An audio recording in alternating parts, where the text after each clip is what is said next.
And now, tonight's episode of The Rebel and the Righteous. Thank you guys for tuning in. Tonight's show is going to be Mental Help Us. Yes, and we're going to be talking about some things that's going on right now in culture, and I'm sure in pop culture that you guys have been noticing. Yes.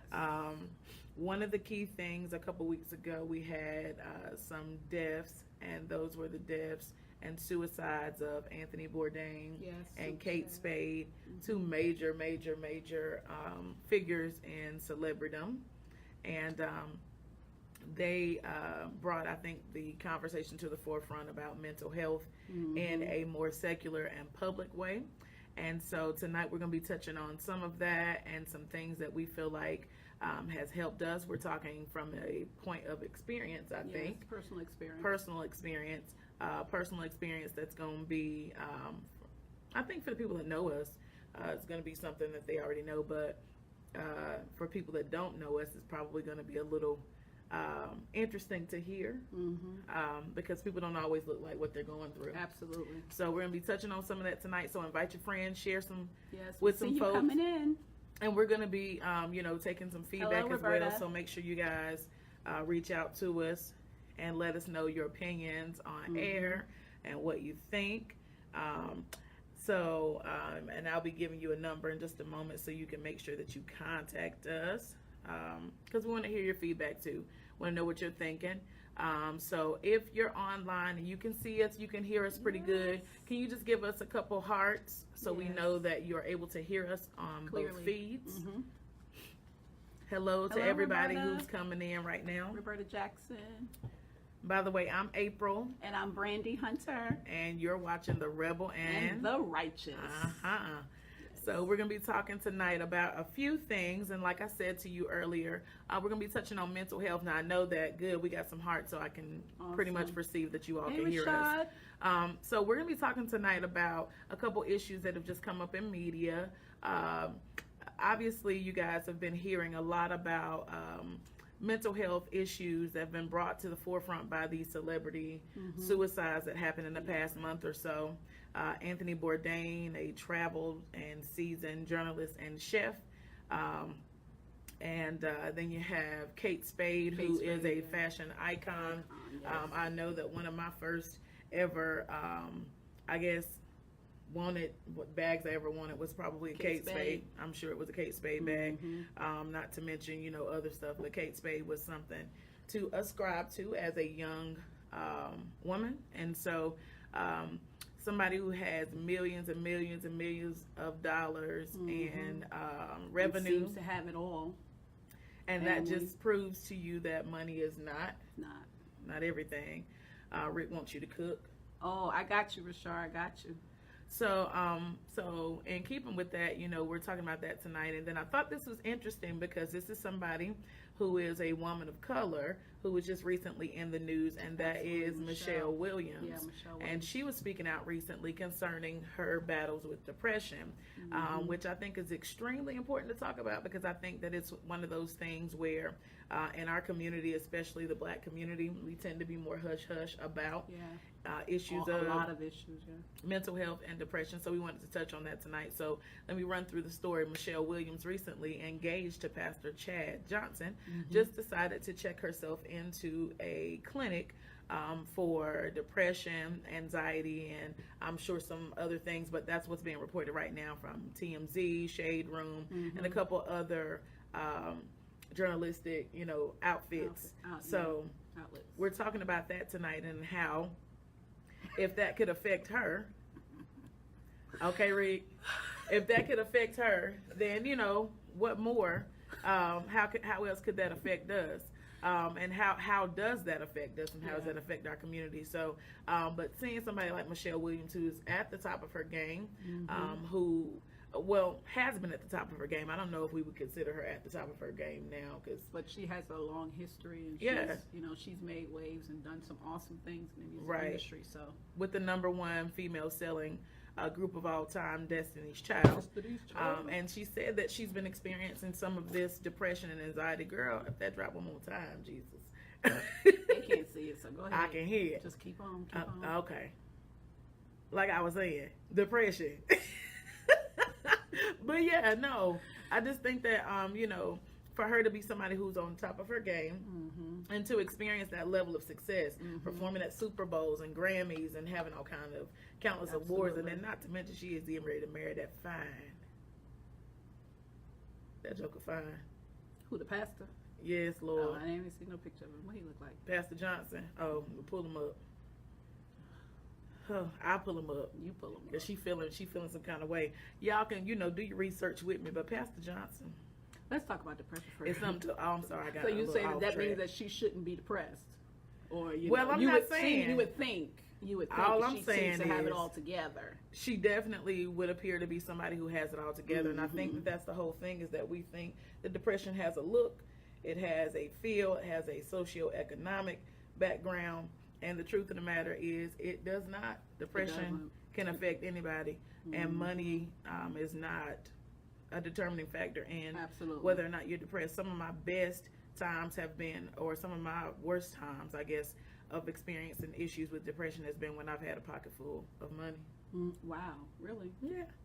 It's not always financially based. Yeah. I think there are a lot of people out there that would probably admit that, you know, if they were honest, that their depression came from various places. I'm going to pull it up for you so you can see.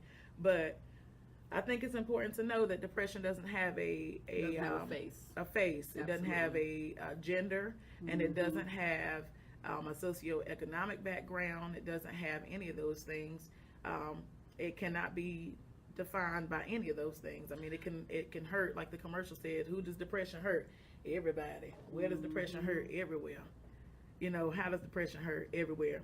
So I wanted to talk about that tonight, and I thought it was interesting with Michelle being a church girl, you know, coming from similar backgrounds. You know, she was born Church of God in Christ. My daddy's Church of God in Christ. Hey, Daddy. Shout out. Hey, Donna. You know, I would just think that, you know, that she would have, we would think, I guess, that she would have all the resources, and this is just proof that you could have all the money in the world. So what do you guys think? So you got that issue, and then another cross issue with that I wanted to talk about tonight was the Demi Lovato story. Now, Demi Lovato is a pop princess. She started off, and I think in Disney World, you know, in Disney movies and TV shows and things like that. And she's 25 years old, and she's had a 5 to 6 year bout with substance abuse. And that substance abuse that she's dealt with has been something that has led into depression and other things. And the she substance abuse led into depression, or she I think that substance abuse because she was depressed? Probably exactly the way you're saying. And I think that that's one thing to really point out, is that with substance abuse, a lot of times people think that substance abuse issues have to do with choices and whatever else, but a lot of times people do those things to numb and pour over the pain. And so I wanted to talk about that tonight. So let's talk about, even when we're talking about depression and mental health issues for today, let's give a little back history on who we are, and then why this issue is so important to us that we wanted to at least come on air with everyone else and, you know, share what are some situations in your life or that made you even recognize, because I think we all at some point in time in our lives deal with mental health. The same way you have to take care of your physical body, we also have to take care of our emotions and our mental health. Absolutely. And if we don't deal with situations that come in our lives the proper way, through prayer or going to counseling or finding someone that you can trust and have a conversation with, someone who loves you enough just to really pour into you, those issues will go unchecked, which will lead into, you know, substance abuse, alcoholism, promiscuity, and any of those other things that are, to me, I think are fallouts of depression and mental health. So let's talk about, you know, some things in our lives. Who are you, April Nicole Archer? Oh, you want to just start with me?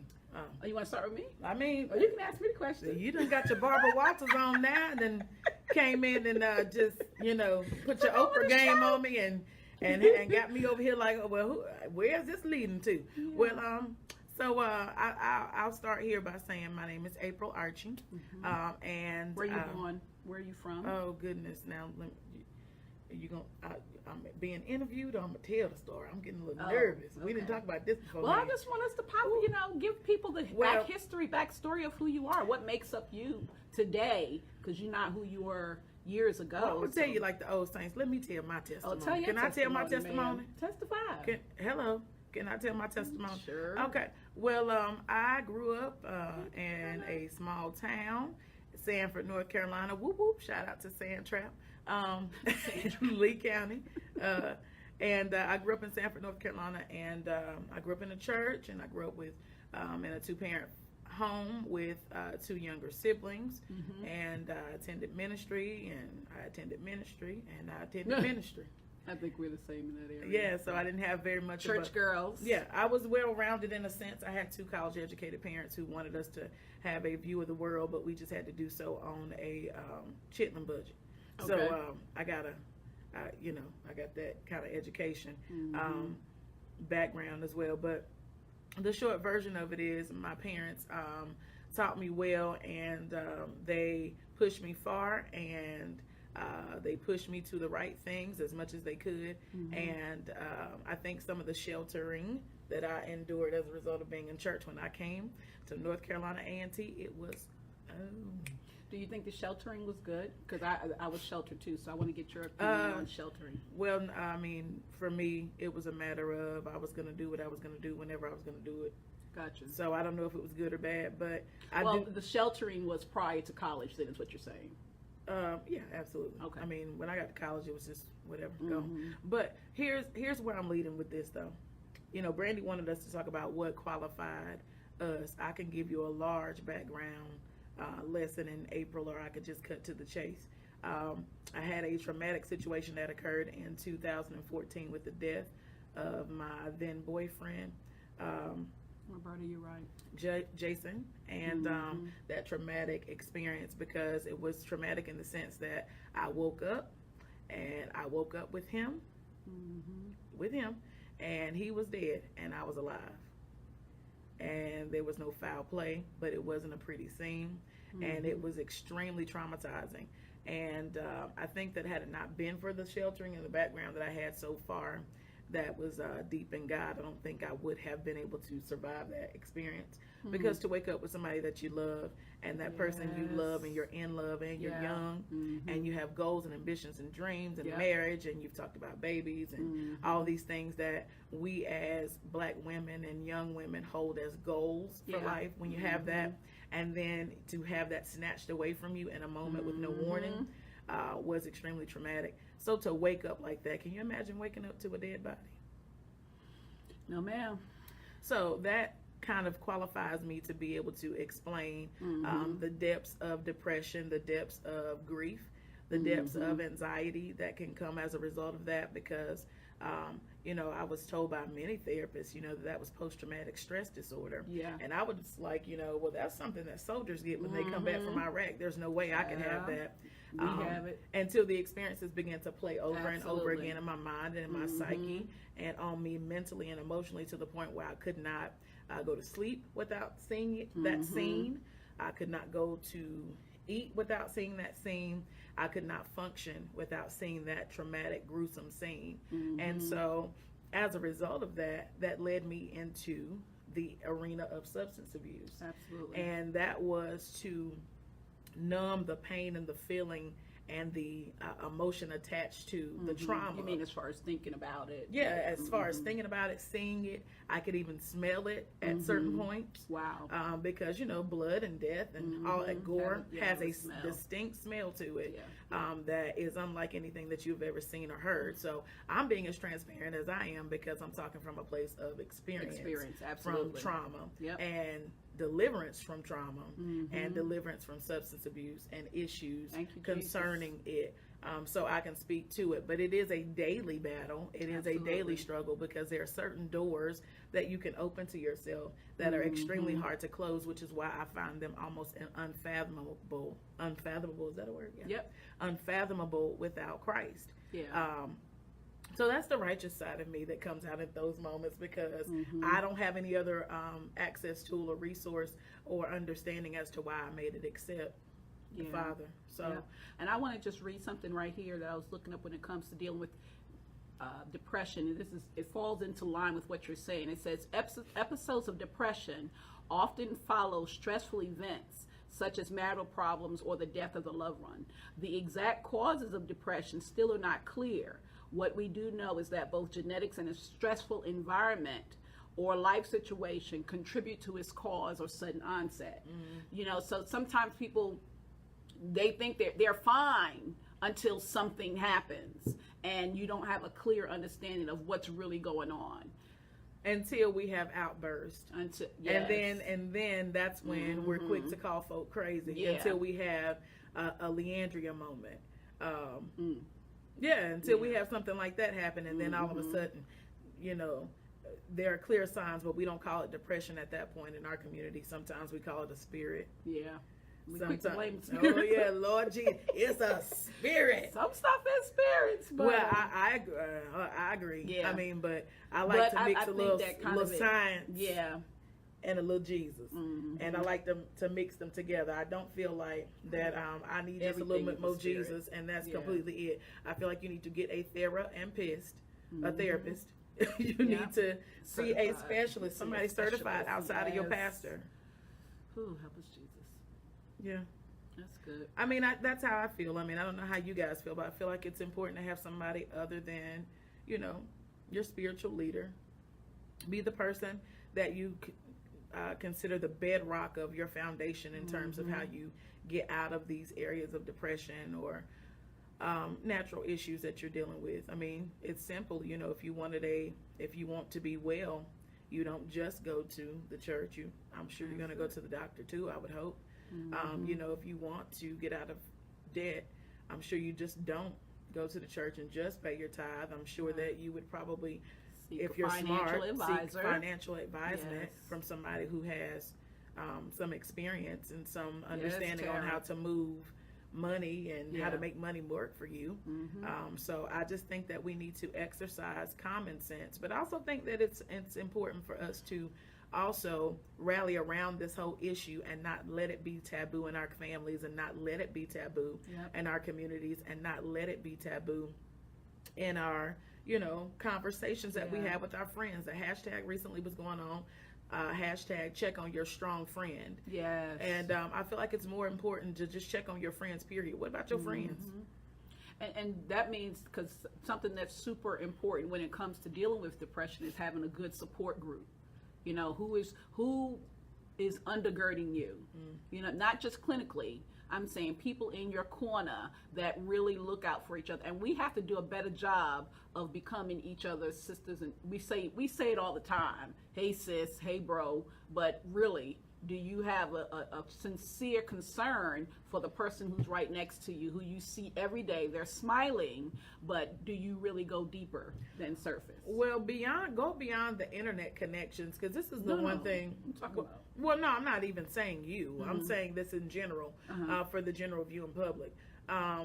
Go beyond the occasional hey bro or sis on social media, because a lot of times I know that during the times that I was going through my issues, a lot of the things that my family said to me, because I didn't open up my mouth and I didn't say, hey, I'm going through this. What I did was just make the assumption that they knew that there was a situation going on in my life, because hey, you know, by now you know that I've gone through this, you know, anxiety, this depression, this issue. So I'm thinking that by now, surely you're going to, you know, check on me. But if people see you posting on social media, or they see you taking a picture or two, the assumption is that you're fine. Okay. And that's not always the case. So I think it's about us also like going beyond the lines of, you know, social media, you know, and seeing beyond that and saying, hey, you know, actually, are you okay? You know, that's when I can appreciate a slide up in my DM. Right. That's a suitable. That's slide for the right DMs. For the right reason. For the right yeah. reason, you know, check on people, see how people are doing. Yeah. Don't assume that people are okay. I got you. I like that. Yeah, because somebody other than Demi Lovato's assistant that found her in that hotel room overdosed on heroin must have surely known that something was going on. Or like the folk with Whitney Houston. You know, I don't know. I don't know that we would have assumed that something was going on with Michelle Williams because she's in church and she's just getting married into that fine piece of pasta. Hey, I'm sorry. Bring it in, Mother. Oh, okay. But see, you know, I'm gonna stay on the bench, Michelle. Okay, Michelle. I'm gonna stay on the bench, but yeah, you know, we make the assumption that people are okay because they appear to be doing okay. Mm-hmm. You had some good tips on the signs and symptoms. I thought that were really important. Here's some signs and symptoms according to diagnostic and statistical information about some things that might be a clue to the fact that something is going on with somebody. Right. Loss of energy and persistent lethargy. Like if the person is always tired or if you're always tired. Yep. And you don't have a logical explanation for it. That's it, Natasha. Pessimism and indifference. If somebody is just, you know, always they got a way to. Now I know some of us know folk that's been like that for 35 years. But have you ever considered that mean auntie or that mean church usher or that mean bus driver might just be a little pessimistic or have a little edge on them because they might be depressed? Yeah. Prolonged sadness, unexplained crying spells, significant changes in appetite and sleep patterns, irritability, anger, worry, agitation, anxiety, inability to concentrate, and indecisiveness. Well, I got a little bit of that going on quite often. And this is something that's serious, reoccurring thoughts of death or suicide. And there are too many young people that are committing suicide in our community. You didn't used to hear about that. But our young people are not being given the correct tools to help them deal with life. Life is a little bit different these days, isn't it? Yeah, I mean, I would think that it's probably more pressure because of some of the social media aspects of it. But I think that it's just important to form and build community. To keep that forefront. Yep, and community doesn't have to be blood family, you know. So, Thank you, Robert. We love you too. I just wanted to touch on that tonight and talk about some of that. Let me talk about the marital aspect of things too, because when I was divorced, I was married to a pastor. I don't know if I want to say that on live, but anyway, I was married to a pastor, and marriage wasn't what I thought it would be due to some issues that we'll probably talk about in future episodes. But when I got divorced, it's when, if I would ever say I was depressed in my life, that was the period of time where I just completely shut down,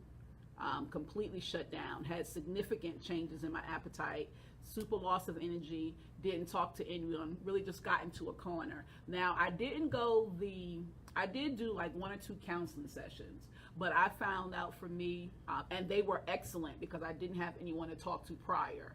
So, and I didn't discuss the ins and outs of really of how I was feeling, because when you're dealing with divorce, you're thinking a lot of times that something was wrong with you personally. And a lot of times it may or may not be. But sometimes the other party will try to make you think that it's something on you, that you are inadequate in some way, and therefore the divorce is necessary. So, but it took me having conversation with a specialist and also getting to myself and having a conversation with God for me to say, listen, He built me up in that period of time for me to say, it's not you. I have better for you, and there's more to life than this. And just because this one area didn't work out, you're not a failure in your life. You know what I'm saying? So sometimes we have to also build up ourselves.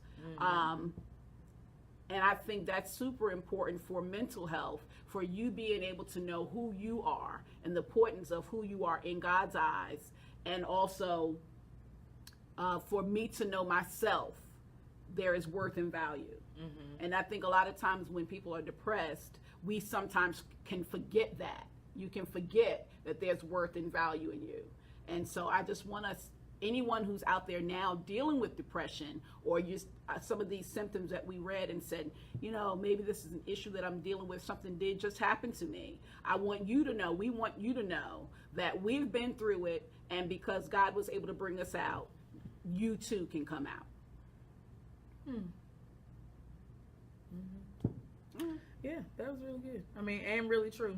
And I don't want you to I guess, and I don't want to be such a rebel in the sense that I'm bashing or anything like that, because I feel like that all of the help and guidance that you could possibly get is necessary. So I don't want you to think that I'm saying don't tell your pastor or don't go to a church or don't do those things. I just think that we need to, as a community as a whole, embrace self-care. And self-care is not just one aspect where you just take care of yourself spiritually. Right. It's important to know that spirituality is important. It's paramount and it has its place.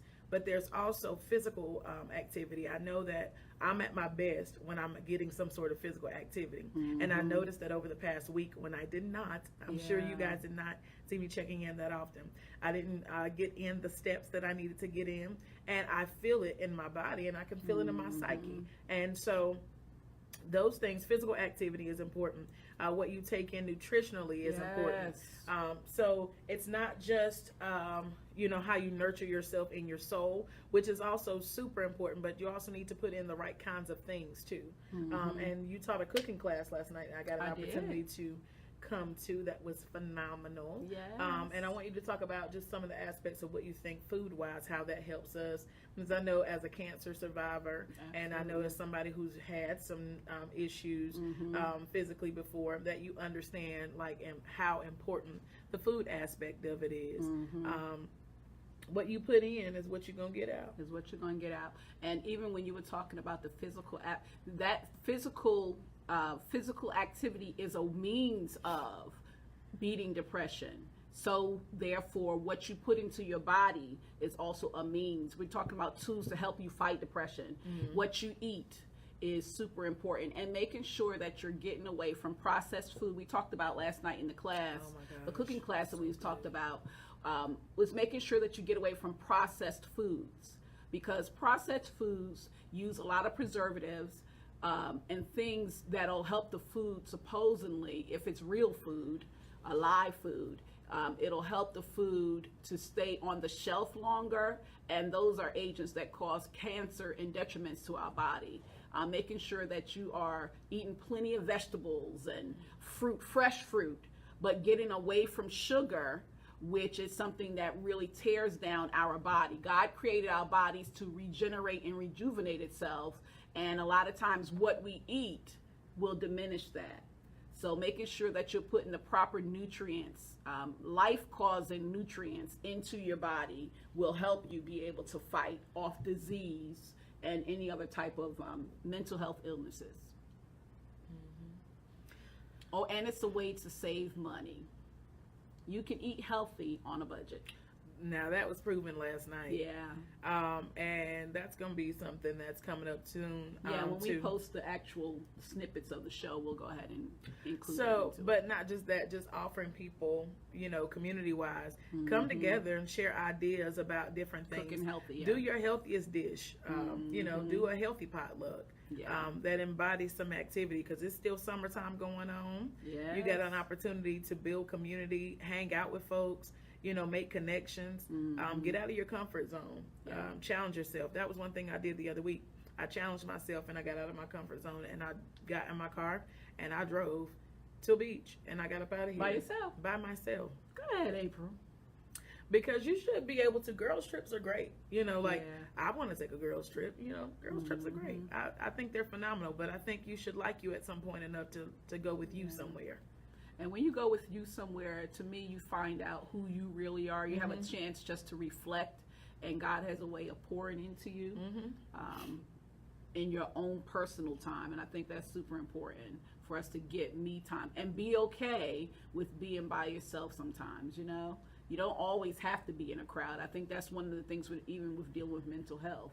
Be okay with you. God made you in his image and in his likeness. And if he made you, he doesn't make any junk. So be good driving to the mountains or to the beach. Yeah, you should. Yeah. I mean, I just think it's super important to do that and to like yourself That's it, enough Kim. to take yourself out. Yeah. And do Love something on for you. you. That's it. Yeah. Love on you. And I know that, there are moms watching and there are wives watching and there are, providers and husbands and protectors watching who don't, have that opportunity or don't feel like they have to have that opportunity, but to do me time. But a therapist told me a long time ago, and I'm a huge proponent for this. Sometimes it is okay to be a little selfish, like thinking some ish about myself is not wrong. Right. Selfish, not selfish, but selfish. I'm thinking about myself, so I'm gonna do some ish. Turn it around. I'm going to do some ish for myself. That's it. That's it. That's what. So sometimes if somebody may, turn that thing around on you and say, well, you're acting selfish. Well, I might be. Because you might it might want be me to be selfish. Because it might be some time to That's do some it. ish for myself. Mm-hmm. Okay? So that's what's super important to me. And I think that, we need to stop demonizing mental health so much. And I think that that's what really makes it hard for people to want to receive help for themselves and to want to be able to, reach out and have community is the fact that we have so demonized this whole thing with mental illness and mental health. Right. When if it were a cancer or diabetes or blood pressure or anything else, you would tell that person to take that diagnosis that seriously. That's how you need to regard your own mental health. Is as serious as diabetes, it's as serious as cancer, it's as serious as any other maintenance clinical issue that you could possibly have. It is just that serious, and it is just as important as those things. Because if you don't got your mind, That's it. what do you have? Nothing. I mean, Because if your mind's not right, everything else goes down. everything else goes down. If your mind ain't right, you can't take care of a baby. You can't take care of your children. If your mind is not right, you cannot focus on the things that you need to pull yourself up to the place where you can be, so you can open yourself up to destiny, open yourself up to greatness. And don't be afraid to allow people to either get it or don't. Right. I'm at a stage in my life where it's kind of like, listen, if you don't get me, that's if on you don't know me by now, you may never know me. In the sense that if knowing me requires me to give something of myself that I just cannot realistically give of myself because it's not healthy for me, Right. then if you don't like it, You don't like it. yeah, you don't like it. If you don't like it, You don't like you it. don't have to be We here. don't care. I don't have to do this. No, we don't got to do this. Yeah. And that's the thing, and I think that that's the important thing about really being able to get past ourself. And sometimes that's where selfish for yourself starts to get in the way sometimes too. Because if you can't be that understanding person, Right. that understanding friend, that understanding coworker who can see that somebody's dealing with something and not exercise grace. And I've really been on this kick this week about exercising grace. Yeah. Because I think that because it's been so shown to me, like I have to definitely, that's one of the things I was thinking about in reviewing these hot topics and how to approach this subject gently. Gently, yes. Because, the legacy of Whitney Houston and the legacy of, all of these people that we have before us, it's like we keep seeing the same stories over and over again. I was catching on TV. I don't know why this was my first time. I don't know if it was Lady Sings the Blues with Diana Ross and Billie Holiday. She played Billie Holiday in the film. Oh, okay. But anyway, we're watching the same thing replay in our entertainers and and people that we know from business and people that we know from celebritydom or whatever you want to call it. We're watching this play over and over and over again. That's it, Melissa. But why do you think that is in the entertainment industry? Well, I think it's because the disease of substance abuse and the disease of mental illness is sneaky and is tricky. Because the whole point of it is to masquerade itself to make it appear that one is fine. Okay. Because it thrives on the understanding of darkness. If no one knows, then no one can see me, and that can't expose it to be healed. You see me, you see me. Yes, Right. baby, we see you. But the other thing too with the entertainment is because a lot of times they can't really show who they really are.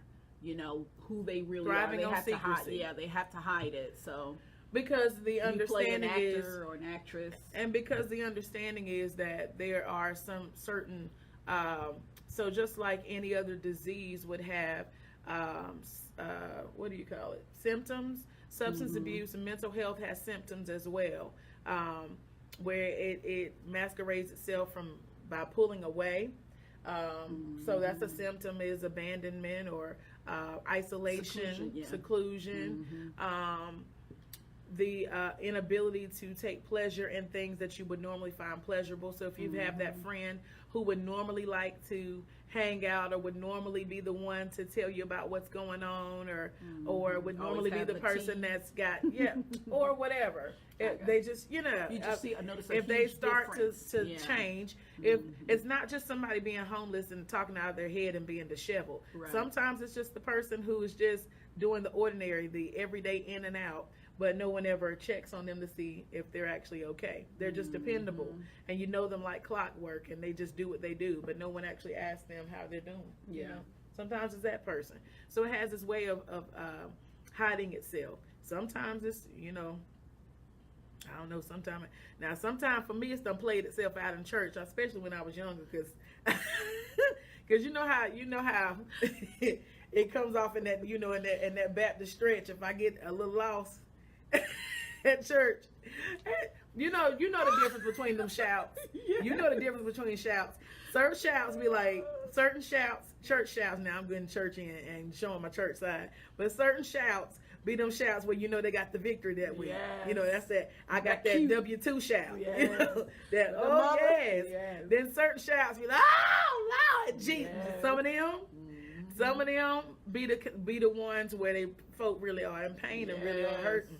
So what about, let's talk about the church aspect of how can the church help? Now, I think that the church, a lot of times, some people take on the responsibility that is not their own. If you are pastoring, you have no mental health, no psychology or well, who gonna qualify the qualifiers? Right. At least offer resources. We need to be able to offer our people resources. Some place that they can go, someone that they can talk to, someone that you I trust. think it's beyond pamphlets, though. I'm not talking about pamphlets. I'm saying, well, no, I'm not. Sister, let's go and set an appointment. I'm not saying that you talking about pamphlets. I'm saying the general. typical in church, resolution to mental health issues is Mental Health Month. The little pamphlet. And you got an announcement, and it's a pamphlet outside in the foyer, or the usher got a little piece for you to hand to you, and you go about your way. And you ain't gonna do nothing but put your gum in it, or swat your grandbaby with it as you walk out the door and say, ain't nothing wrong with me. When it's clear there's something wrong, you got anger issues. No, but the whole point of that, though, is, and keeping with your question, what can we do? What can the church do to help to bring some light to that in the community? And I think, what's wrong with the church having a ministry? A health ministry? Mental health ministry? I don't know, might need. Now let me say, these new age churches, I know of some churches. There's some churches I watch online, because I'm an online member of quite a few ministries. Other than being a part of Mind Your Business Ministries over here, where I'm a faithful member. I'm also a part of a few online ministries, and some of them I've seen their announcements, and they actually have licensed professional counselors on site who take, and especially these right here, these churches right here, they take care of their people. They take care of their mental health. Well, they do a lot of other stuff too, but these folk right here, they have mental health ministries. Yeah, and we need to get it. And these folk right here. And truth of the matter is, we don't want no mental health ministry. We want to shout. we want to buck it out. But these folk right here, they go into the mental health ministries. And to be honest, we're the ones who need it. We have this. Our people and have some these serious. slaves right here. We need this it. the one that need it right here. What you call it earlier, post-traumatic. What do you say? They need it too. Now they need it too, because they known for blowing up schools and. I can't. Oh, we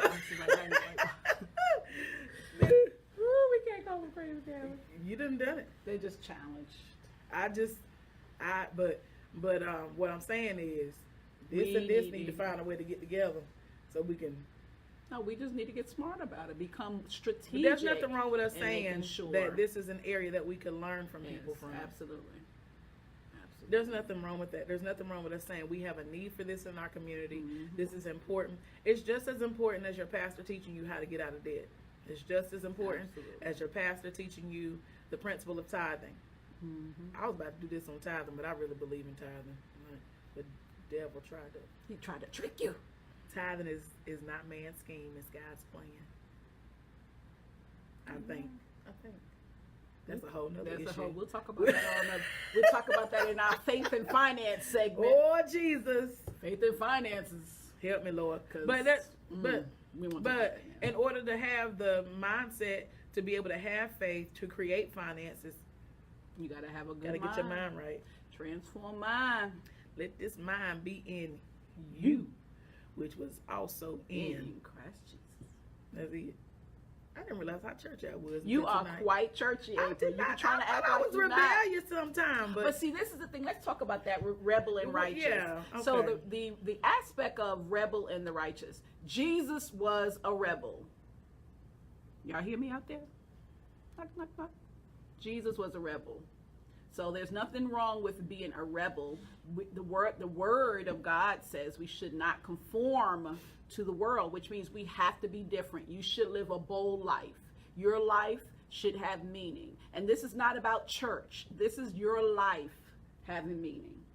Okay? That is rebellious to the norm. That is rebellious to what the system wants you to believe, because the system wants you to conform into everyone looking alike, everyone thinking alike, everyone being the same. And I'm not talking about in dress, or I'm unique in my dress. We're talking about all of it. So it's okay to be a rebel. You should be a rebel. Oh, sorry. You should be a rebel. You should be a rebel. Because you need to be like Christ. And he was completely different than what the Pharisees and the Sadducees, who was the church of that day, he completely went against the grain. So it's okay to be a rebel, mother. Yeah, but then sometimes she don't like the rebel side of me, because some of that rebel might not be. Some of that rebel not be all that righteous. Normal. Some of that rebel is normal to what everybody else is doing. She's not being, But I'm not going to say that. No, and I'm not. Yeah, I'm not. I'm not walking around here trying to say I got the spirit of rebellion now, child. That's right there. Yeah. So it's okay to be a rebel. But what I am going to say is that I'm not a clone. Live bold. I'm not a clone. Yes. So I have my own thought process. I have my own mind. I have my own deductive reasoning skills. Right. I have my own ability to research. I know what's best for me, what's not good for me. And what I don't know, then I have to submit to God and allow him to convict me in those areas so that I can Which takes you back to grace. Yeah. So, yeah. Oh, that did. Amen. So, circled around to grace again. So, yeah. So, that's the whole thing about it is I think that we are not as gracious. And I see that in the way of treatment. Some of the backlash that the Leandrias have been experiencing. Some of the backlash that Michelle Williams, I hear, is getting from her admission. Did Leandria have treatment? What do you mean, backlash? No, she got backlash, but she wasn't getting backlash from treatment. Well, let me speak in the affirmative on Leandria right now. I just saw something recently on Shay Bucky Johnson. Who's that? So she is a young lady who was on Flavor Flav's show for the love of for the love of Flav? I don't know, child. But he used to wear the big old club. Yeah, basically, and if it was your time to be with Flav, then anyway. Beyond that, she's now on Love and Hip Hop Miami, I think. Is she? Yeah, and some kind of way her and Leandria have connected. Okay. And they're doing some kind of fitness thing. Oh, that's good. Where they're doing it for 30 days straight, and there's no sodas, no breads. No cigarettes? No cigarettes. Wow. And Leandria, out of her own mouth, said, and no liquor. Go, so Leandria. Mother knows. Yes. So, girl, I'm going to clap it up for you because you know what? That's good. You're going to notice a huge change, though, in her mental stability. Well, I mean, I just think that knowing is half the battle. I'm just happy about the fact that she knew. She on her G.I. Joe. She knew. I love that. I think that if you lose your self-awareness, that's where it becomes an issue. is when you lose self-awareness. And I think it's important to be self-aware. Yeah. You guys share this if you guys are liking what you hear, and share it. Okay, finish it. I'm sorry. So she's working on her fitness game, and I think that's going to be really good for her too, because you know how she got that body kind of like Whitney Houston. She reminds me of like our gospel version of Whitney Houston, because you know, Leandria. What you mean, like her body type? Yeah, because you know, Whitney Houston, you know, when Whitney was using or Whitney was drinking too heavily or whatever, she would be real skinny, but she would have that little pouch, or whatever, and that's that beer gut, boy. You know. Listen, you drank some beer before? No, I don't drink beer, but I know people who drink liquor and alcohol. They all have this little pouch that they Not can't. Everybody. A lot of people that drink, April. Otherwise, it wouldn't be called the beer gut. There is a reason that it's called the beer gut. Well, yeah. The beer lingers in the belly, people. So. Okay. I mean, I don't drink beer. I know. I'm just saying. I don't like it. It's alcohol, all of that. Alcohol and beer.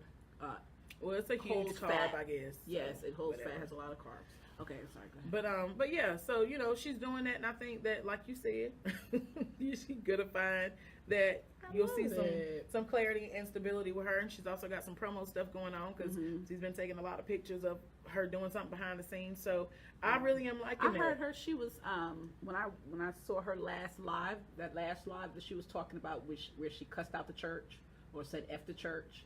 Leandria, she said that she's going to do a big show coming up here, so that might be one of the things that she was hinting at. I love that. I don't know what's going on, but we got your apology. Leandria. No, I don't know what she's doing with that part. Oh, okay. No, she was talking about that there was something coming up down the road, that she was going to have a big show, and she was about to do some things positive and turn some things around. So well, that's good. I love that. All I'm saying is she's a talent that's undeniable. You can't take that away. Nope. Demi Lovato, going back to our original topic today, leading into this, one of the topics, talent undeniable. That is a white girl that can sing. Like, if it was your grandma watching us, Demi Lovato would sound like what you thought Tina Marie sounded like back in like the 80s, 90s. Demi Lovato got pipes. Mother got pipes on her for days. What song she sang? Wait a minute, now, hold on. I don't know no song she's singing, and I'm not finna help her album sales. But I'm just telling you, because they can Google, they can type up Demi Lovato. I'm asking for me. I don't know. I'm gonna tell you after the show. Oh, okay. So anyway, but yeah, mother can sing, okay. And it seems to be, isn't it interesting how it seems to always affect those who are some of the most talented. Yeah. Like, you know, Michael Jackson. Who else is Michael Jackson? When are we ever going to see something like that again? I wonder if that's a means for the enemy of our souls to stop our greatness. I'm sure. I mean, I think we all have a little bit of self-sabotage in us. Mm-hmm. You know, I was self-sabotaging the other day when I was eating that brownie that I shouldn't have ate. You only ate one? What happened? See, what had happened was... Okay. But you know, we fall down, but we get up. Amen. So we'll talk about that after. Did I fall down? Did I get back up? Mm-hmm. I'm up. Okay. I went to your cooking class last night. I learned how to cook without the use of sugars and sodium. Mm-hmm. So, you know, it's things that we can do. It's a journey. I'm going up. All right, so that's good for the mental health aspect. What are some other things we need to talk about today? Well, I think that was it. That was the show. Was mental help us. Yes, mental help us. Mental help us. What can we do? And I think that's the main key, is to mental help us. Yeah. Help yourself. Mm-hmm. Help yourself. And be honest with yourself. If you know you have some challenges going on right now, it's okay to get help. Stop. And don't care what people think or say. I think too, it's probably time to, you know, not just check on your strong friend, but check your strong friends too. Check them friends who always allow you room for your mess. You know, I don't call her when I'm in a pity party. She doesn't. It doesn't work well at all. Her ministry is not for the pity. Whew. It is for the petty. Sometimes, but it's not for the pity. Her ministry is not. Her ministry is not. April, her ministry is don't not. tell people I'm petty now. Am I petty? No. Like I getting on you. You mean being petty sometimes? I mean, I am petty. So your ministry is for the petty. Oh, okay. I see what You saying. help the petty. Oh, okay, I got you. Yeah. Help the petty. But her ministry is not for the pity at all, and I think that that's super important to find you some folk that will not allow you to stay in pity or petty for very long. Instead of, because I know, and because most of this, all of it is mental. So mental help us. It's all mental. You formulate your opinion and your ideas about things, and it starts in your mind. In your mind. As a man thinketh, so is he. So we went to a really good conference the other day with Dr. Hilliard. Oh yes. Where I got like a gazillion notes. And he was talking about the dimensions of grace. Yeah, and favor. And faith. And faith. And he's one of the noted, one of the foremost teachers of our faith in this day and age. And the information that he gave was absolutely super powerful, phenomenal. So if he's in the faith tour anywhere near you or your city, you might want to go on ahead and sign yourself up for that Christian Jubilee, because it is going on. Okay. But anyway, so I think that was pretty much it, was to find the things that work for you. Find yourself a therapist. Find yourself a spiritual leader. Get yourself involved in community. Get yourself involved in a support group. Eat better. Exercise. Admit to yourself and to someone else other than you as an accountability partner that you have an issue, you have a struggle, something that you're dealing with. Hit me in my inbox. Hit Brandy up. Hit somebody up that you know that's open to this kind of dialogue, who does not demonize it, but who understands it, who's walked through this journey. And I bet you, and I guarantee that if you put those little pieces in place and start to just walk it out daily, that your life will change. Will change for you. Yeah. It will absolutely change for you. So I think that this is good. I think we've been on for about an hour now. Well, we were a little bit late. We've been on for about an hour. Yeah. So I think this is all the talking I would like to do tonight. Would you like to close the service? Service. Brandy's going next week to the Young Leaders Conference in Atlanta. Excited. And you're going to iLead. And I'm going to iLead with Tasha Cobbs Leonard. Yes. And that's going to be powerful. It's going to be powerful. Be awesome. Some of the world's greatest leaders will be there, showing us how to effectively approach the throne room and giving us a little refreshing and a little replenishing. And then Mark Moore and the Saints in Atlanta at the Young Leaders Conference. It's pretty much going to be anybody that's in media, marketing, ministry. So she's going on behalf of Rebel and Righteous and Be Excel, and we're excited about that. You guys, we have some things that we got to do. We got some things that we're going to do this year. Each episode is going to keep getting better and better. Yeah. So pray for us, pray for our endeavors, pray for these 2 conferences that we're going to be attending next week, and all of that, so tell them about also we won't be next Thursday. Oh yeah, we won't be here next week because we're going to get filled up so we can come back and. But when we come back, overflow. We will have some awesome. I love you too, Kim Walker. We're going to media ministry and marketplace. Yeah. So so she's going there. I'm going here, and we're going to come back filled up and on fire so we can give you some information. Ooh, some of the people that's going to be at the conference you're going to is phenomenal. Yes, that's another thing. Invest in yourself. Morton. Yeah, he is going to be there. Don't rub it in. It's all right, girl. It's all right. Ali is going to be power and what? Okay. He's supposed to be at Ali too. Oh yeah. He must be coming to you guys first and then coming to us. I don't know, but I mean, some of the same people that's on here, like John Gray. John Gray is coming to Ali. John Gray. Oh, I should have known that. Yeah. So I mean, it's gonna be good. But invest in yourself. Like, what's wrong with investing in you? Pay a registration for a conference, especially for things that's around you. You know, don't just depend on your local church, your local friends, your local, whatever. Use Groupon, use Google, find out what's going on in the marketplace, in the industry that you want to be a part of, and get on board. that's something I promised myself that I was doing for myself this year and for the rest of my life, is investing in my own continued education, so I can speak truth to power, and so I can remind myself of some of the stuff I say to y'all, so I can say it to me, and so I can, you know, be responsible for my own future. So you guys, we love you. This has been an interesting and great show on Mental Help Us. Yes, Mental Help Us. Now do us a favor, make sure you share this video, like our page, follow us on YouTube at The Rebel and the Righteous, follow us on Instagram at The Rebel and the Righteous, and follow myself and Brandy Hunter as we continue to follow Christ. I felt real evangelistic. You've been evangelistic. You had me stuttering. Evangelistic all day. They don't just call me the hood evangelist for nothing. Yes, mother. It's in you. It's coming out. Oh, God. Okay. You're so welcome, Natasha. Thank you for watching. Well, thank you guys for tuning in tonight. This has been The Rebel and the Righteous. And we'll see you next time. All right. Good night.